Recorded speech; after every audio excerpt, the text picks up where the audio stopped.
Welcome to Soul Talks with Proffit and Paul, a podcast where we have conversations on how the soul lights the way through life, relationships, and business. I'm Paul Wozniak, a realtor who helps people with buying and selling residential real estate along the northern Front Range of Colorado. And I'm Alison, Proffit, a holistic life, leadership, and business coach, helping people connect with bringing more joy to everything they do. So good to see you, Alison. I'm so excited for our first episode. I'm excited too, Paul. Thank you. And thanks everybody for listening. We appreciate you. Coming up on the show, it's going to be great. Alison is going to coach me live through some various issues that I'm facing and help me bring more joy to everything I do with live coaching on the podcast. Alison will share on this week's topic, home and having a sense of place. We begin, though, by focusing on you, the listener, because we're so happy you're here with our soul secret of the week. So we wanted to give back immediately in the podcast to you for listening. So we'll start each episode by providing value to you with a beautiful nugget of wisdom that you can use.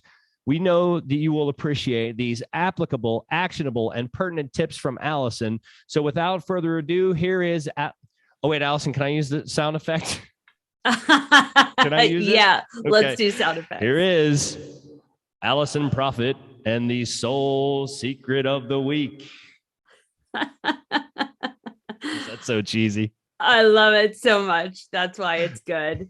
So the soul secret of the week is all around connecting with your breath. Oh, beautiful. So our theme this week is home, and our home is our body. Mm-hmm. And so we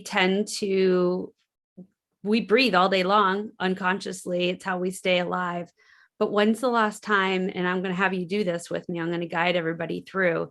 Go ahead and take a nice, slow, deep breath in through your nose to the count of 4. 1, 2, 3, 4. Pause and hold that breath. And then go ahead and exhale. 1, 2, 3, 4, 5. Pause. And then you're going to go ahead and breathe in slowly, holding at the top of your inhale, and then extending your exhale. And when you're doing the exhale, I want you to imagine there's a string on your belly button, pulling your belly button all the way back towards the base of your spine. What you're doing is you're actually activating your vagus nerve. And that is a nerve that actually stimulates relaxation throughout your entire nervous system. And so the power is not necessarily on the inhale, it's actually on the exhale. And Paul, I know you do a lot of work in the yoga practices that you're trained in and that you teach other people around. Yes. And breath is called, I think, prana, right? In the yoga world. Mm-hmm. And so breath is everything. And so if you ever find yourself feeling nervous or unsure or excited, like wherever you are, your breath is always there. And we can really find solutions when we slow down and breathe, because you're actually activating what's called your parasympathetic nervous system, all these sciencey terms. None of that really matters. Just know that when you take the time to breathe, you're allowing your brain to kind of catch up and come up with solutions. So for our listeners, keep breathing. Like she said, inhale to the count of 4, slight constriction in the back of your throat so your breath becomes audible. Hold it at the top, and then exhale to the count of 5 with an audible exhale. At YogaPod, the studio that I teach at, I teach yoga part-time. I'm a realtor full-time. I'm just way into yoga. And this is what hooked me, is the idea of breathing in this way. So we'll call this Ujjayi breath or victorious breath. And we use it to fuel our movements. So when you hear me, and I don't even have to exaggerate, this is how I start breathing as soon as I get onto my mat, or whenever I have to focus on something, or when big sources of stress come into my life, you'll hear me go.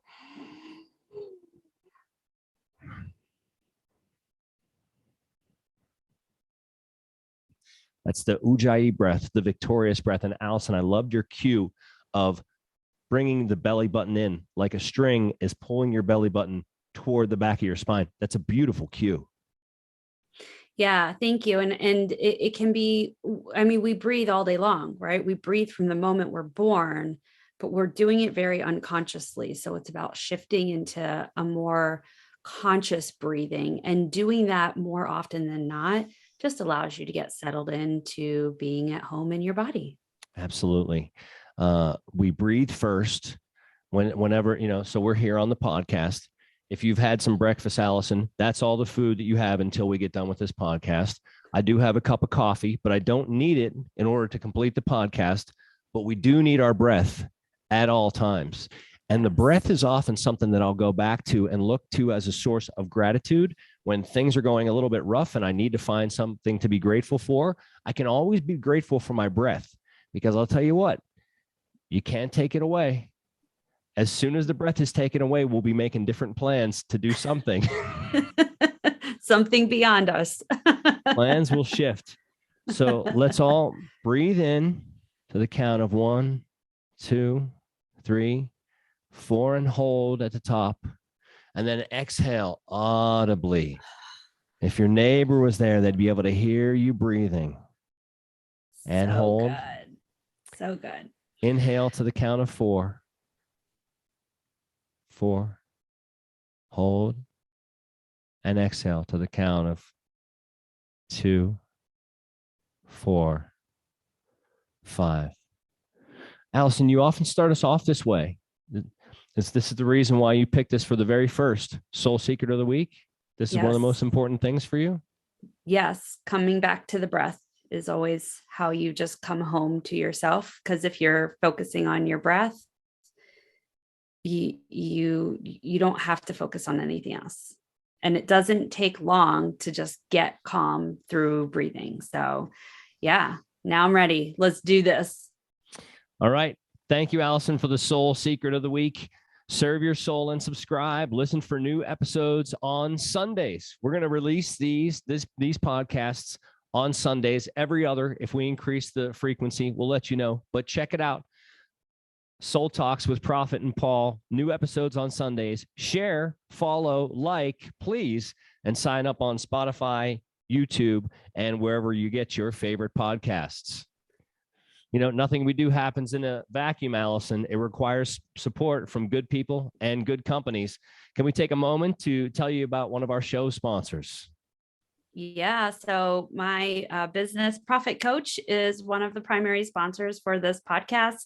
And in my business Proffit Coach, I help people fall in love and find joy in what they do and how they do it, primarily working with business coaches and leaders, but also helping individuals as well who are just looking for bringing more joy into their life. And I am just really excited to have this podcast as a platform to just bring more of that wisdom and inspiration out there to the world. So reach out. There'll be contact information in the show notes for how you can get in touch with me and Proffit Coach. Beautiful. And also, if you've never witnessed someone receiving coaching, coming up on the show today, Alison is going to be coaching me live and helping me bring more joy to what I do in my life: real estate, yoga, be a dad, and play. And so she's going to be coaching me coming up on this episode. Oh, and we also wanted to remind people that if they want to be a part of the show, to check the show notes, because there's a form where they could be live coached by you as well.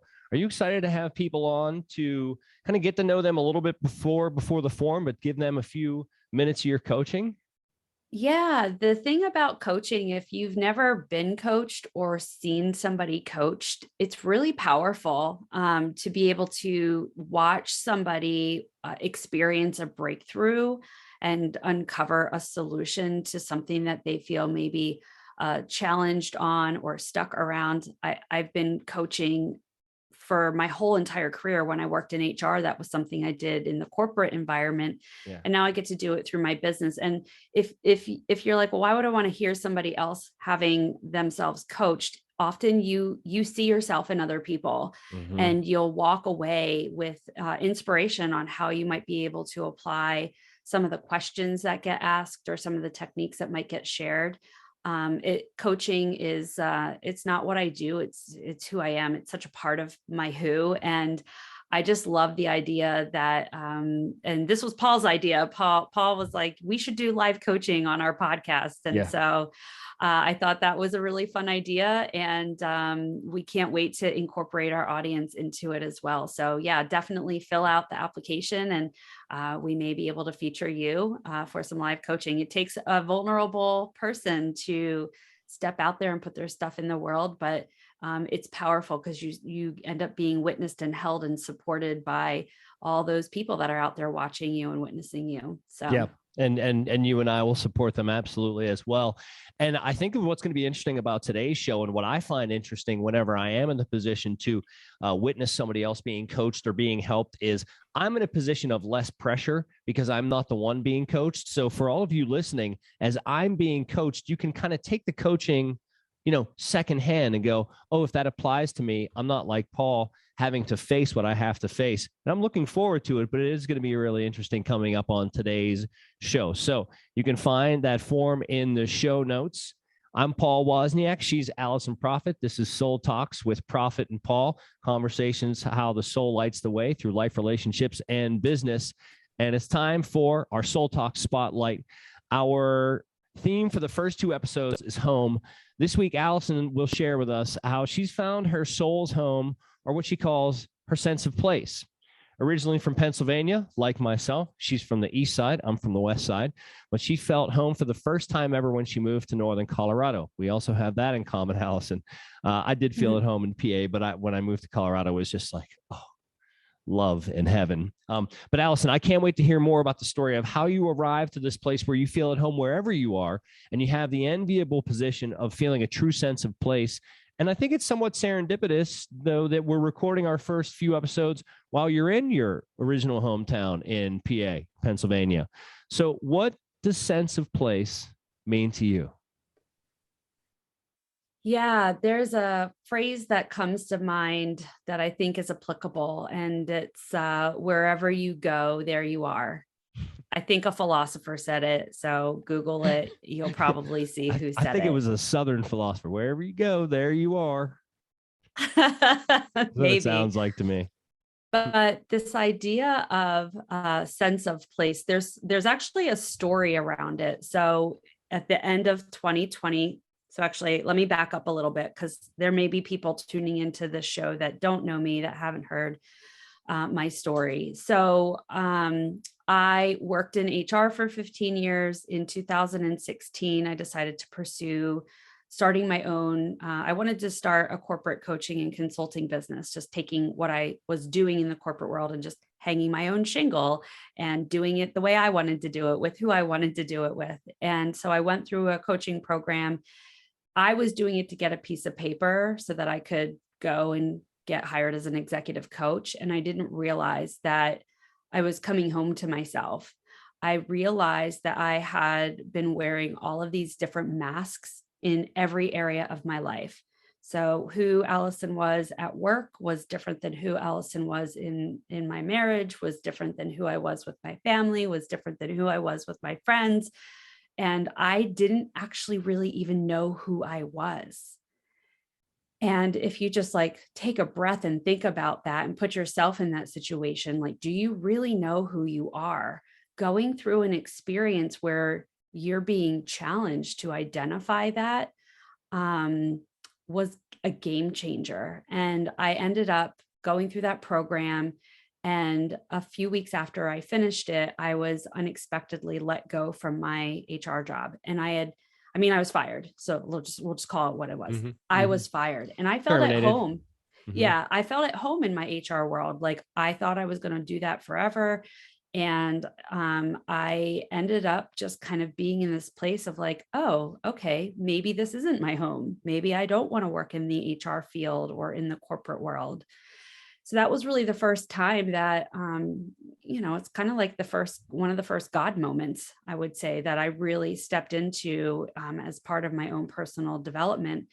And a few months after that happened, my husband at the time and I made a big decision to move across the country to California.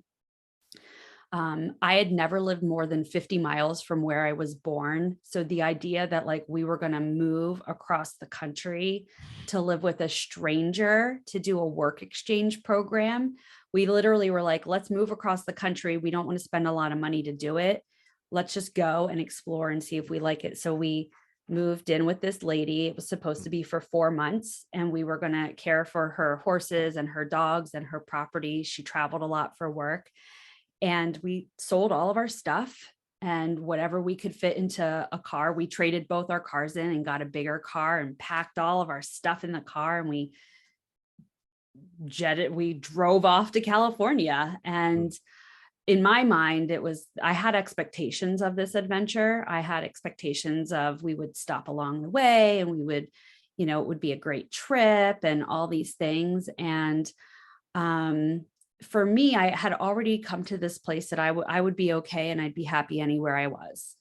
I'd really started to lean into that idea that wherever I go, there I am, and I can be joyful wherever I go. And my partner at the time was not so much that kind of person. So I was like, let's go to where he'll find his happy. And so moved across the country. And that was the first of 9 moves in like a 2.5-year period. So between January 2017 and October 2019, I'd moved 9 times. I'd been fired from 4 jobs. Oh, I had tried to start my business 4 times. I had 2 career changes, and I went through a divorce. And in October 2019 is when I started Proffit Coach. So all along the way, as all these different changes were happening, I very much was like, this is getting me closer to where I'm supposed to be. That was like, it was like my mantra, right? And I really just leaned into that. And so to the identification of the sense of place and that phrase, at the end of 2020, I moved back here to Pennsylvania from Fort Collins. I was in a situation where I was living with somebody, and we just decided it was time to not live together anymore. We were in the middle of the pandemic. My business was fairly new. I didn't want to rush into finding some kind of place to live out of a place of panic. So I just thought, I'll just go back to Pennsylvania. And I came back here to Pennsylvania, and I lived with my aunt and uncle, and just was like, I'll use this as time to reconnect with my home place. I'd done a lot of healing, a lot of personal growing, and I just felt like this will be a good time for me to go. So I came back here, and before New Year's of 2021, I was doing some planning for the year of 2021. And I did this really fun half-day experience with my friend virtually, and we were reflecting on the year of 2020 and identifying what our goals and visions were for 2021. And a lot of people pick a word for the year, right? And an intention for the year. And so on my vision board, which I had made earlier in 2020, there was a phrase that I had cut out that said a sense of place. And my eye kept going to this phrase. And I'd never really put much thought into it, but I just was like, oh, I kind of like how that feels when I say it. So as I was thinking about what do I want my intention for 2021 to be, I identified that I wanted to feel a sense of place. And when I put that intention out there, it was wanting to feel a sense of place in my business, in my relationships, in my physical space, in my spiritual home, if you will. And really just like, I wanted to feel at home. I wanted to feel at peace in all the areas of my life. And when I identified this phrase, I didn't realize I was coming back to Colorado yet. People kept asking me, when are you coming back? And I said, God's going to show me the way. Yeah. I have no idea when that's going to happen or what it's going to look like. Because again, my business was still fairly new. Finding housing when you're a small business owner is hard enough. Finding housing when you're a small business owner and your business started right before the pandemic. Income verification is difficult. So I had no idea how I was going to ever get back to Colorado, but half my stuff was still there. So that was my reason to come back. And I ended up having my former roommate still had stuff stored in his basement. And I thought, I need to come back and get my stuff, because he was like, I bought a house, you need to come get your things. And I was going to go back and get my things and then come back here to Pennsylvania. And at the time, the pandemic was still happening, cases were rising. And my family was sort of like, well, like, how about we just ship your stuff back here? We're not comfortable with you traveling back to Colorado and then coming back here with COVID exposure and things like that. And I knew that that was God telling me it's time to go back. And within 24 hours, I had found a place to live through a networking connection that I'd made earlier in 2020. Her and I were on a virtual co-working call. And I just thought I had this calling in my heart to just mention it to the people on that call. Yeah. I was just like, hey, do you know anybody that has a room for rent, like month to month? I gave a price point.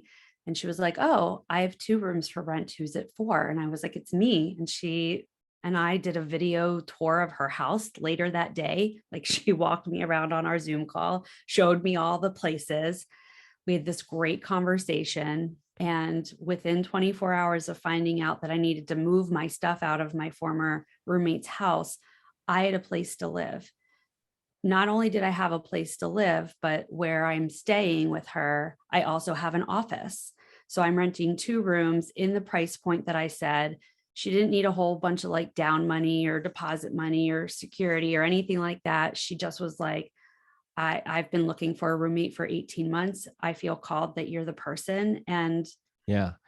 And it was amazing. During the pandemic, Pennsylvania, at all times, Pennsylvania and Colorado are 2 different looks, 2 different things. So you're going to travel, and it's like, were you excited to get back to Colorado? Because for those of you who don't know, Colorado is just amazing. But how excited were you, especially with the feeling of the pandemic, of being stuck? Because, it's like, well, at least I'm stuck here in Colorado. Was that good? So where I am from is a really small town in Pennsylvania, kind of like a suburb of Philadelphia. But I mean, it's like everything is like 45 minutes away. Yeah. And except for deciduous trees, which are everywhere. Right. Fall is gorgeous here. Yeah. Right. Pennsylvania's got its beauty, for sure. It's got its beauty, but my life is in Colorado. I just felt at home, and I had left 2 other times in the midst of all those moves. Yeah. And so it was just really interesting to me that, I mean, in Fort Collins, I run into more people there than I ever did in the small town that I grew up in, even when I lived here. It's a city. Fort Collins is a city. Yeah, it's different how we move and navigate through Pennsylvania, being from the suburbs, and it's just a different feel. State College has a Fort Collins-ish feel.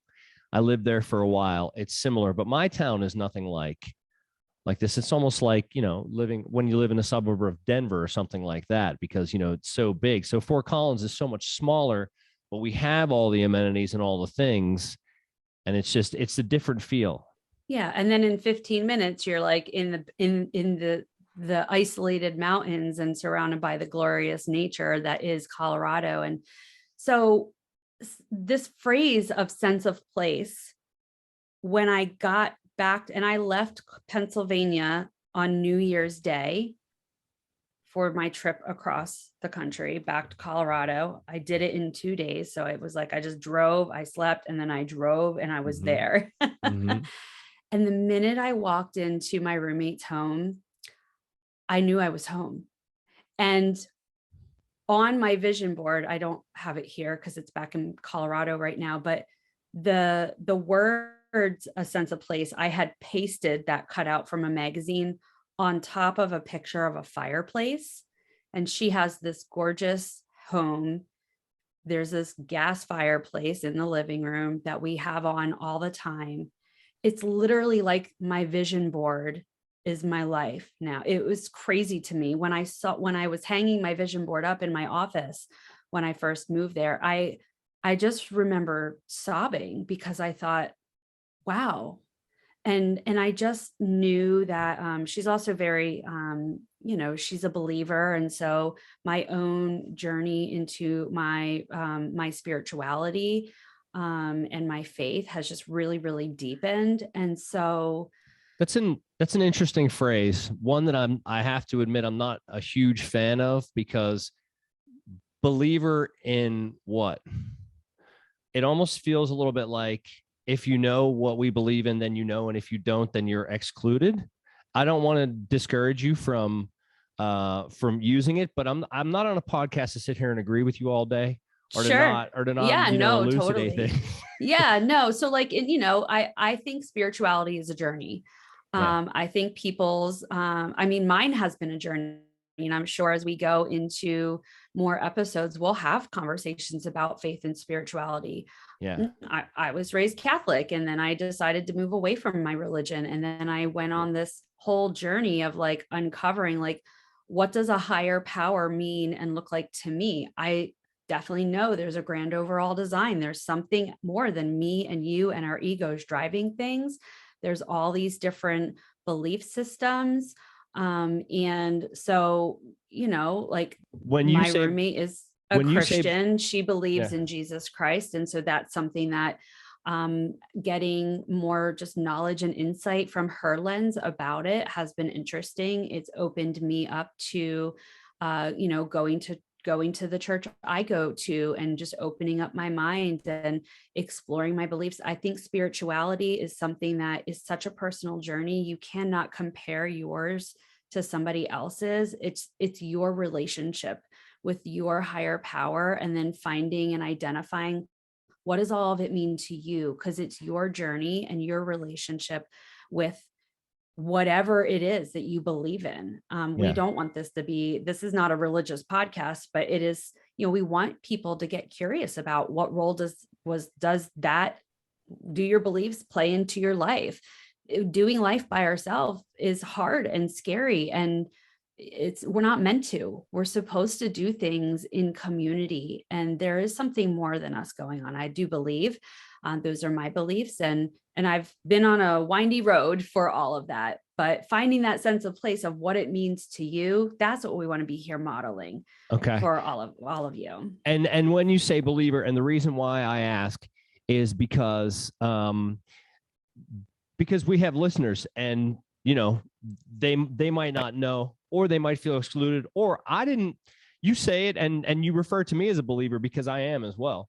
My beliefs are challenging to fit into a description, but when you call me a believer, you're right. You're 100% right.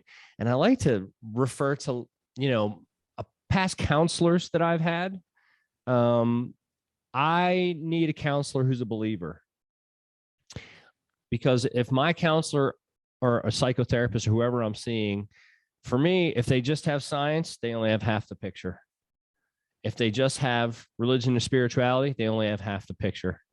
So I need them to have both. My last counselor, who I refer to all the time, who was like, I think about as the chiropractor in Jacob's Ladder. I don't know if you've ever seen that movie, but he's got like this angel, and he's the one who saves the main character who's having trouble. It's Jewish, but he thinks about God when he thinks about this stuff. And when he spoke to me and he would counsel me, he'd start with his therapist hat on, because that was most of the time. I'm like, could you please tell me what Judaism says about this? Because like, that's really what I'm interested in. So thanks for elaborating on that. And where I stopped you and had you start to explain that was whenever you said you're starting to mesh with your roommate. There's the fireplace. It was on your vision board, and she was a believer. So please. Yeah. I mean, like, everything since 2021 has affirmed that wherever I go, there I am. And that sense of joy and peace and that place, the more that I settle into, like, I am my place of home. I am my sense of place. The more that all those other pieces fell into place. My business thrived in 2021. My relationships thrived in 2021. And nothing was perfect, but that's not the goal. Perfection's not the goal.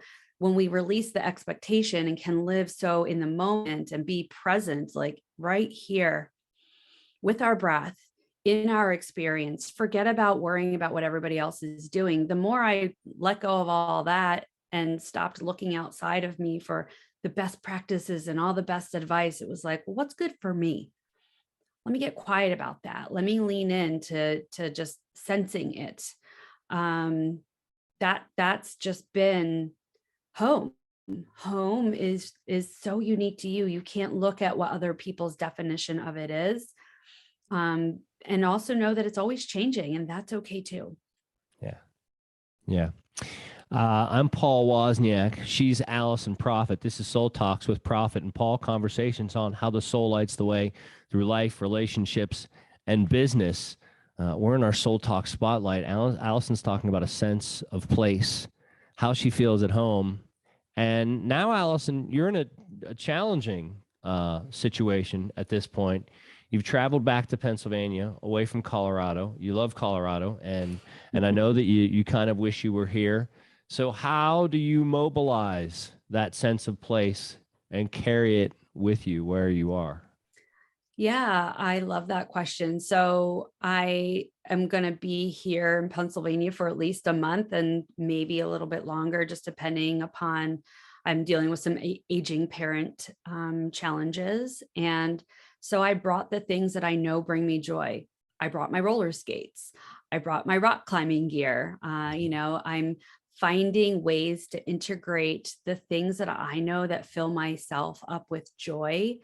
And I found a meetup group of climbers locally. So I signed up for that meetup on March 8th. And I signed up to go to a salsa dancing class to just kind of, I've really gotten into dancing back in Colorado. So I was like, well, how can I continue that? So just because I'm not in the place where all my people are, that I get to go and do all the things that fill my soul up with joy, I'm using it as an opportunity to just say, well, how can I, wherever I go, there I am. I'm still me. I can still do the things that I want to do that bring me joy. It may just look a little bit different.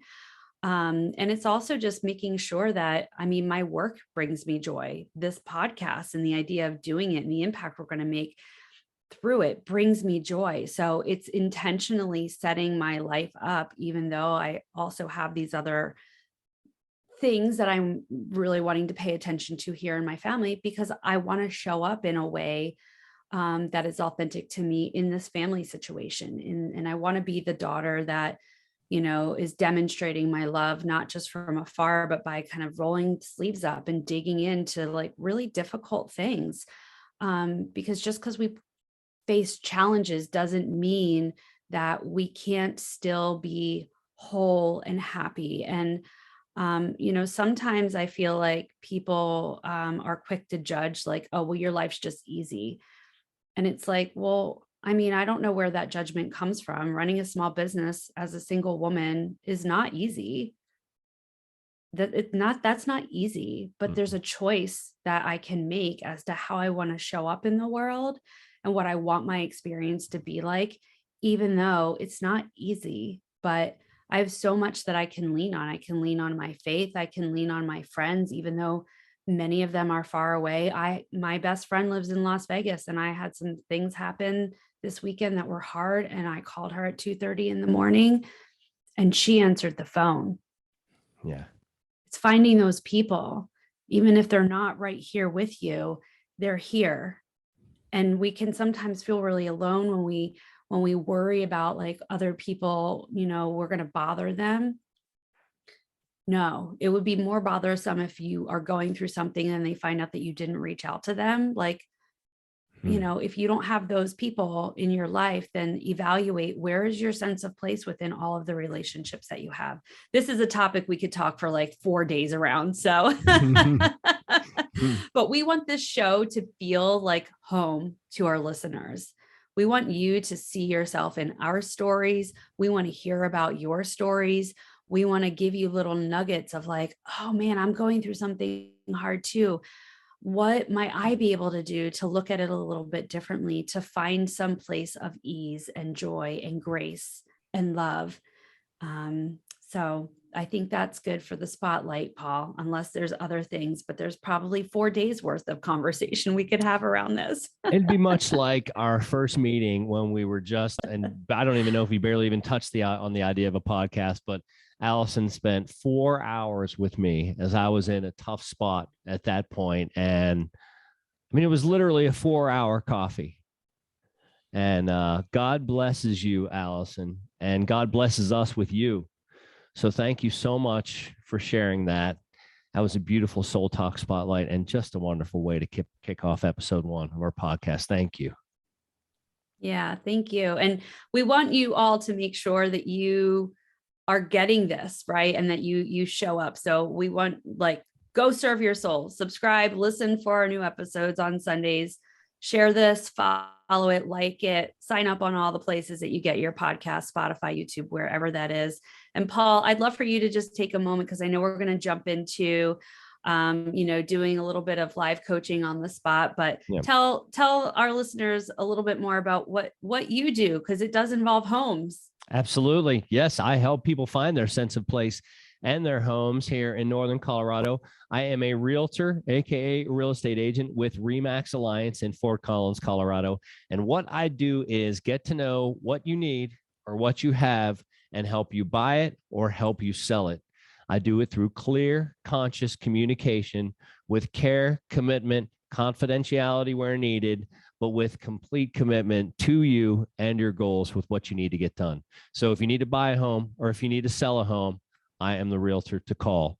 It's 970-231-8217. It's going to be easy to get through to me through this podcast. I'm all over Facebook. I'm all over Instagram. My name is Paul Wozniak, and I would love to help you with your home search or your home sale. You probably heard that message pop in. That's one of my clients asking me if I can contact a for sale by owner. Yes, I can, and I'd love to work with them. So I'm a realtor. I care, and I'd love to help. That's what I do. Awesome. And I know next week on our next episode, you're not next week, but 2 weeks from March 13th, Paul's going to be highlighting, his idea of home. Yes. And he'll be talking a little bit about his sense of place and a little bit more about how he helps his clients with that. So that'll be about our episode number 2, home part 2. So really excited about that. I'm so excited about that too. And I just can't wait to share not only what I feel as a sense of place, but the absolute joy that it is to be a part of helping someone find their sense of place and like watching them go through the process of putting an offer on a home and maybe getting it, maybe not. But when they finally do get it and then get the keys handed over to them, I mean, in my job, I get to like see people cry tears of joy so often, so much, for that sense of place with home. So I'm excited about that. Now, coming up next on the show, Allison's going to live coach me and she will live coach you. If you want to be part of the show, look in the show notes. We have a form for you to fill out that can make you part of Soul Talks with Proffit and Paul, conversations on life, on how the soul lights the way through life, relationships, and business, and be doing some live coaching with you. But I'm the first lucky recipient of Allison's live coaching on the podcast. Alison, we've discussed a little bit of what I need to work on. We all need to work on a little bit of everything, I guess, but how do we start? What are we doing with this? I don't know, Paul. I mean, we just start. That's it. So whenever I think about like doing kind of on the spot coaching like this, I always like to ask a question.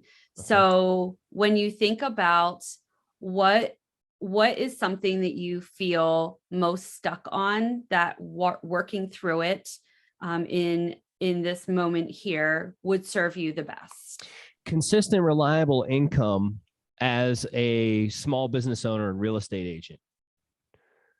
Subject to, my business can go up and down. It can be really, really great. And then sometimes there's a dry spell because there are less buyers and less sellers.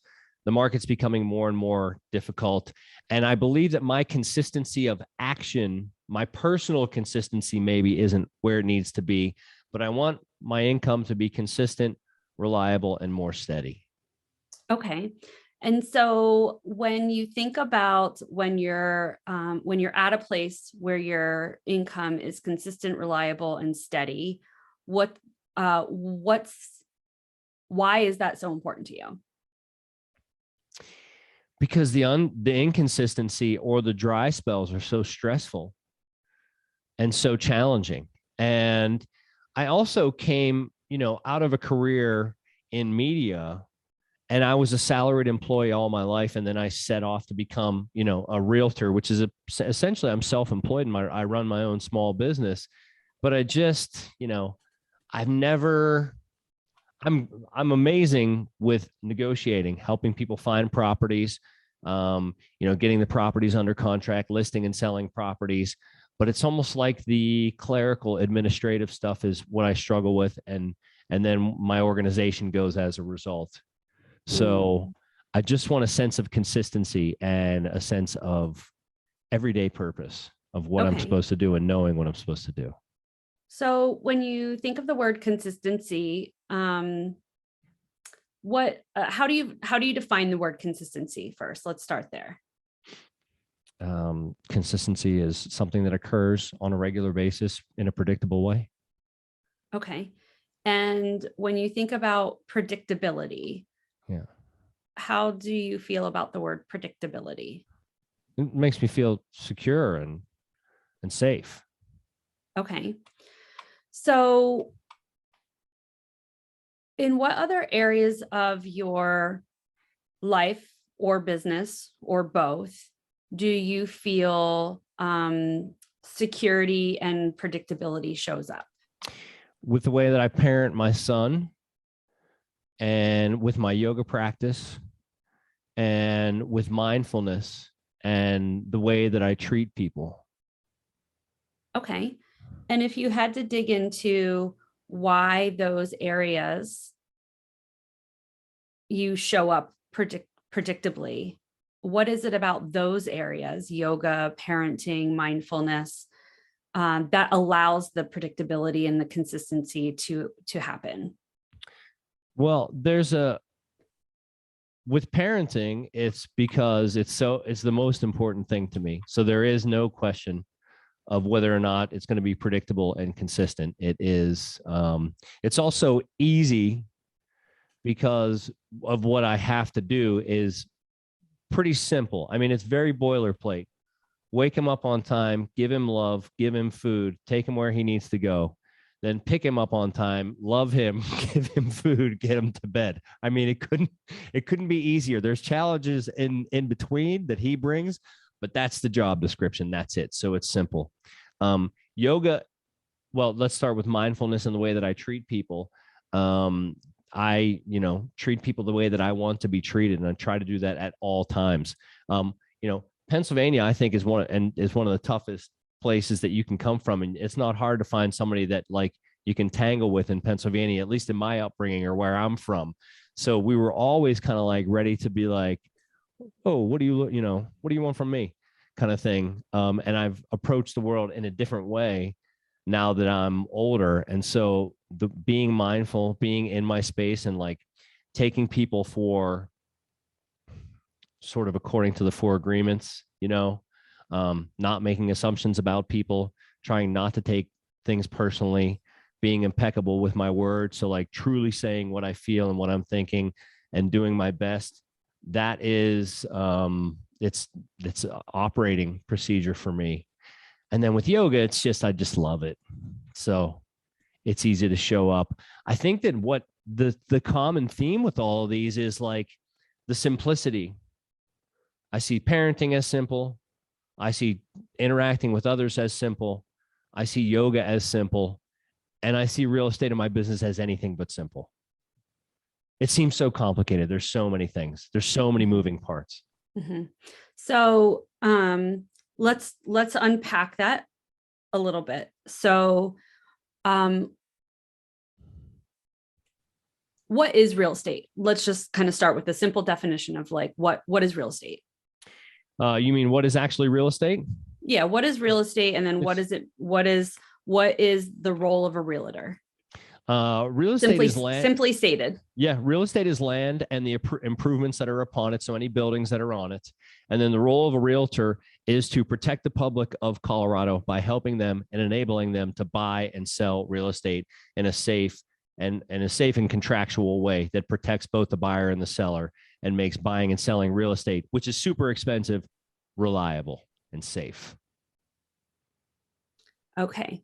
So what do you notice about that definition?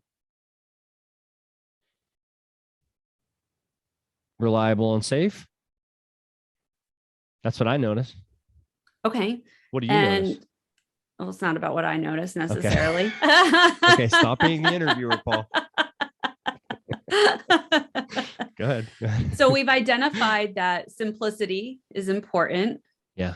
Right. There's some reliability, safety components going on that you identified as being important.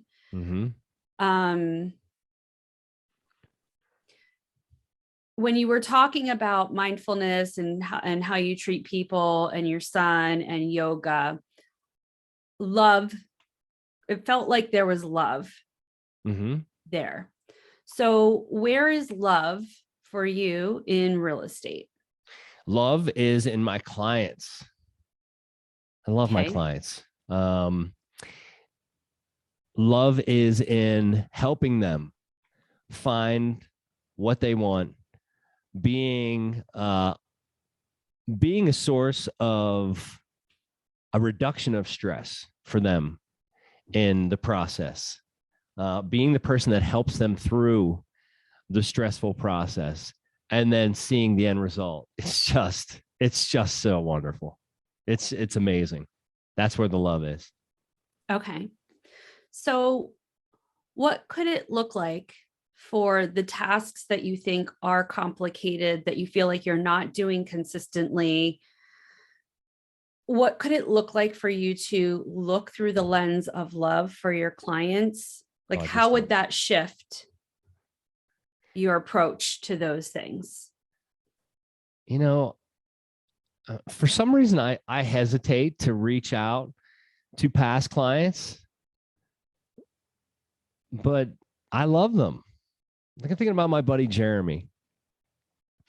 Helped him buy a property in 2020, and I went to YogaPod last week, and we're having some audio issues with one of the rooms. And we play music through the house system, and so I stopped and talked to Chelsea and said, "Hey, what's going on with room 2 and the audio?" And she said, "Oh, we're having somebody to come look at it. There's Rock Fan is the company." I'm like, "Rock Fan? Was it Jeremy?" She said, "Yeah, it was Jeremy." And I was like, "That's my client. I haven't seen Jeremy in forever." And so I reached out to him and just said, "Hey, what's up, man? Here you're helping us out with the sound system."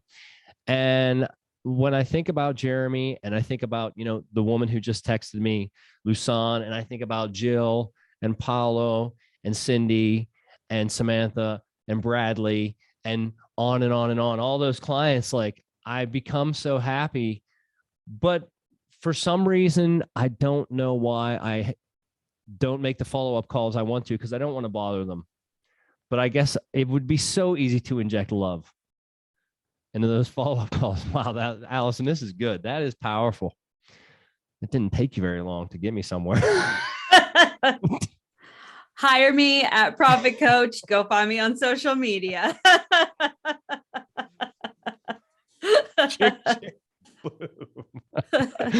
Wow. All right. So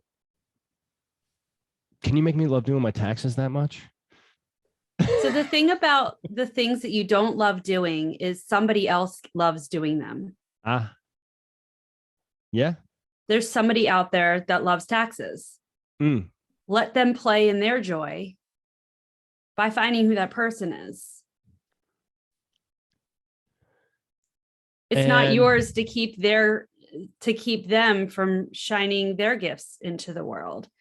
And so sometimes people will then immediately begin putting mental barriers into place of like, well, I don't have the money. I can't. And the thing is that if that's the lens you're looking through, then that's all you're going to get. That's all you're going to see. Your focus is on, instead of, well, what can I do to feel more love and joy? You're just focusing on, like, I hate this and I don't have this. And it's like, it's a little bit like lack thinking or scarcity mindset, but I don't want to throw that word out there, because it's more than that. There tends to be, worthiness and I'm not good enoughness or whatever, like I call it head trash. It's like, it's time to take that head trash out to the curb. Yeah. Because you're blocking yourself, and you're also blocking those other people. You indicated that, like, you love how you treat people, but like how you treat people, how you treat yourself is more important than anything else. Okay.